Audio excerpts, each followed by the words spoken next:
Well, he started well, particularly in the area of revenue mobilization. He started by his prime minister going to the port, and they've already taken some action, and quite a bit of money has been found, and people are paying taxes. The officials who were involved in this tax evasion have already been taken to court.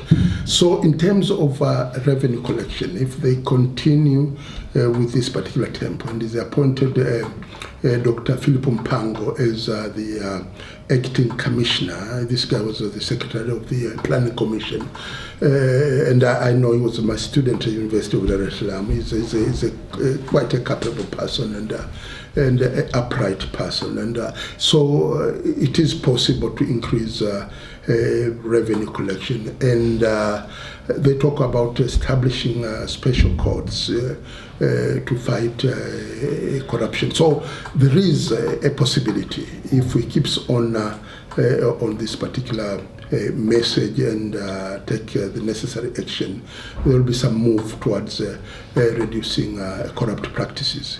The only problem, and I think this is going to has surprised me personally, was that the previous major corruption issue that came up was this target escrow account, where some officials got the money which was in an escrow account of the Bank of Tanzania, more than $130 million.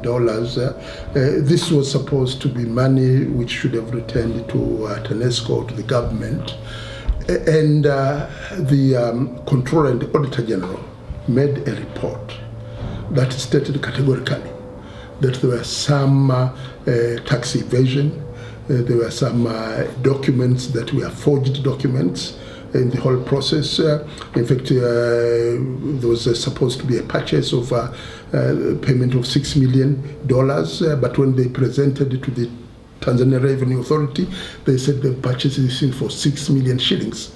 And it's a huge difference. So we are talking of $1 is now 2,200 shillings. So 6 million shillings and $6 million are two different magnitudes. But still, the minister who's defended and who has argued that the whole target escrow account was fine, there was no problem, has been returned to the Ministry of Energy and Minerals, and this surprised a lot of people. And this is an issue of TANESCO, which has to be reformed. You need to have, there's a lot of contracts dealing with minerals, dealing with gas.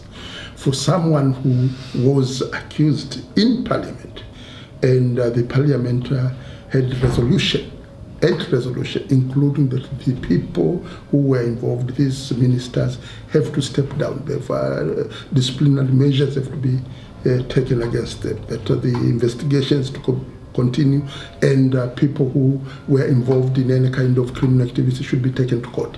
Now, even before full implementation of the resolution of Parliament, then to return the minister as a minister of the same portfolio really surprised me. But when you listen to the president, the way he talks, he really seems to be very, very much committed to fighting corruption, to improving the well-being of Tanzanians, to use public funds very well. But then this incidence of he's using his political capital, political goodwill, to defend this particular appointment, which I think has dented his moral authority on the issue of fighting corruption. Zito Kabwe has been returned to Parliament, but he's no longer a Chadema member, he's now a member of ACT, and they do not work well with his former colleagues in Chadema. But he's a very able person. If he runs and is appointed as a Public Accounts Committee chairperson, I believe it's going to do a very, very, very good job in terms of scrutinizing government expenditures.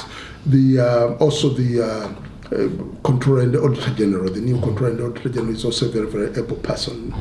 I believe the work of the Auditor, if there's one institution that has been strengthened under President Kikwete, it is the Controller and Auditor Generals. As an institution, it has been strengthened, and I hope they will continue doing a good job. With the pronouncement of President Magufuli, I hope they will be taking into account the reports of both the Controller and Auditor General as well as the Public Accounts Committee. Also, there's the other committees with young people who have entered into parliament. If they get good chairmen of these parliamentary committees, because really a parliamentary committee depends very, very much, its work depends very much on how good the chairman is. He's the one who sets the agenda. So if they've good chairpersons of these committees, I think it will be quite a good parliament here.